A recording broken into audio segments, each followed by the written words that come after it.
गोटे नारी पीरियड्स हुए आ जदि पुरुष लोगों को छुई देले ता पुरुष लोगों को ब्लड ग्रीन तो हो जानी ना आगे पूरा परिवार सिक्योर रहे। हजारों साल पहले से ये विधान चला रहा, ये केवल सुरक्षा के लिए है। ये कोई भेदभाव नहीं है कि स्त्रियों को ऐसा क्यों वैसा क्यों ना। ये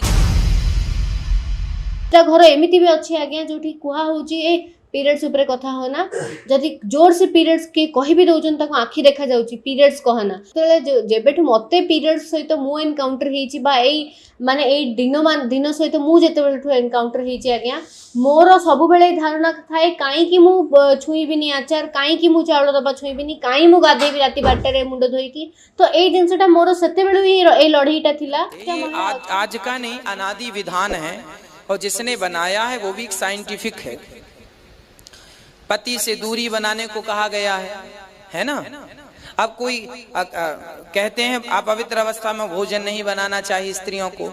अब आप लोग सवाल करें महाराज जी ये अपवित्र अवस्था ये भगवान की तरफ से है, सबको है प्रॉब्लम, तो ये कोई इसमें ऐसा छुआछूत क्यों? देखिए बात ऐसी है कि स्त्री जब अशुद्ध होती है, मासिक धर्म होता है, तो उसके शरीर से गंदा ब्लड, गंदा खून निकलता है। जो गंदा खून होता है ना वो सबके लिए हानिकारक है। आप अपने आप को शुद्ध रखें, क्योंकि जो गंदा खून है यदि उस खून के संपर्क में कोई आ जाएगा तो हो सकता है उसे कोई बीमारी हो जाए, है ना। तो देखिए हमारे पुराने लोग कितने साइंटिफिक थे। आज किसी को कोरोना हो जाए तो उसे छूते नहीं हैं। उसी प्रकार ये जो आपका महीने भर का गंदा ब्लड निकलता है, रक्त निकलता है, उसको स्पर्श इसीलिए नहीं करते उस अवस्था में कि उस हाल में वह स्त्री कमजोर हो जाती है। मासिक धर्म में स्त्री कमजोर हो जाती है, शरीर में दर्द होता है और गंदा रक्त निकलता है। उस हाल में वह संक्रमण, वह अशुद्ध रक्त कहीं किसी के संपर्क में ना जाए, तो कहीं दूसरा कोई बीमार ना हो जाए। तो सुरक्षा की दृष्टि से उस महिला को अलग रख दिया जाता था कि आप 5 दिन 7 दिन जो भी आपके दिन हैं आप अलग रहिए, ताकि आप भी सुरक्षित रहें और आपका परिवार, आपका पति, आपके बच्चे, आपकी सास, आपका ससुर, आपके सभी लोग, पूरा परिवार सिक्योर रहे। हजारों साल पहले से ये विधान चला रहा, ये केवल सुरक्षा के लिए है। ये कोई भेदभाव नहीं है कि स्त्रियों को ऐसा क्यों वैसा क्यों ना।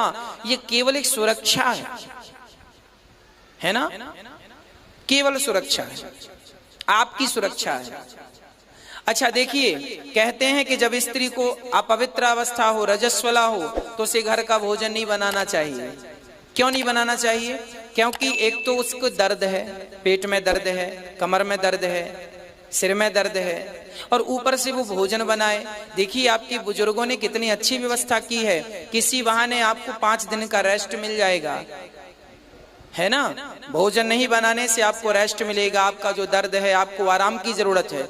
इस अवस्था में, इस हाल में स्त्री को आराम की जरूरत होती है। तो आप महीने भर काम करती हो, 5 दिन आराम करो। तो आपके आराम के लिए आपके बड़े बुजुर्गों ने हमारे ये नियम बनाए कि आप बिल्कुल बिस्तर पर ही रहो, किसी को छुओ मत, किसी से मिलो मत।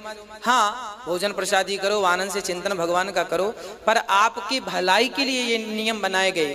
फिर इसको और कठोर कर दिया गया, डराने के लिए कह दिया गया कि आपको भोजन बनाने का अधिकार नहीं है। क्योंकि कुछ स्त्रियां मानती नहीं थी, नहीं नहीं नहीं क्या होता, हम तो बनाएंगे। तो बड़े बुजुर्गों ने कहा ना, हम तुम्हारे हाथ का नहीं खाएंगे इस समय।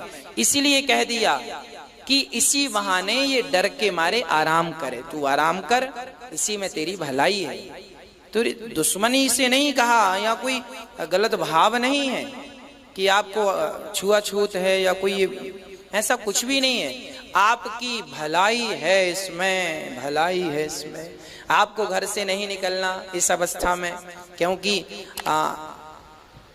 पुराने जमाने में तो देखिए जब स्त्रियों को अशुद्ध अवस्था आती थी तो उनको बहुत संघर्ष करना पड़ता था।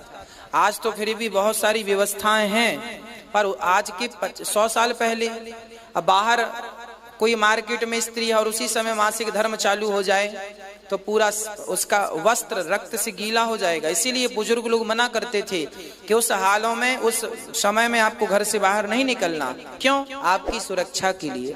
हर प्रकार से हमारे यहाँ जो भी नियम बनाए गए हैं सबके पीछे एक साइंटिफिक रीजन है, सबके पीछे एक साइंटिफिक कारण है।